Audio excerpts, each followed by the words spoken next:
Leta zote za dunia, watu wenyewe wanapambana na kuuana hivi, hamuwaone?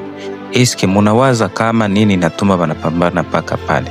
Kitu chenye kinatuma watu wanapambana wanauana ni hiyo makuta na mawazo muliwaitika zitumike ndani ya dunia. Munaendesha vitu hivi wote hamuna ufahamu. Munaifunza nini? Akili inafanya kazi gani? Haifanye kazi. Ingekuwa inafanya kazi, dunia ingekuwa haina vita. Kuhusu sisi watu, sisi wenyewe, kitu kinatuletea vita ni nini? Ni huku kila mtu kuwa na kwa kina vyake. Watu wawane mumavita, watu wawane mumamachi wako nacheza, watu wawane makila fasi juu ya budongo ya vitu wenye bataendana navyo.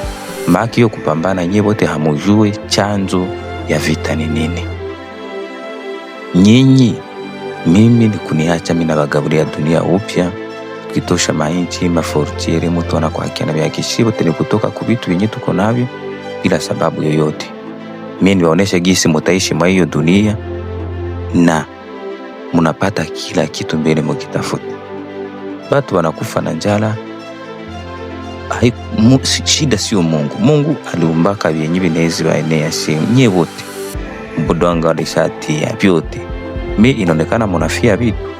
Mimi muunganishi wa dunia, mimi nakuya ili munisikilize na muungane gisi nimesema na shida zitatoka.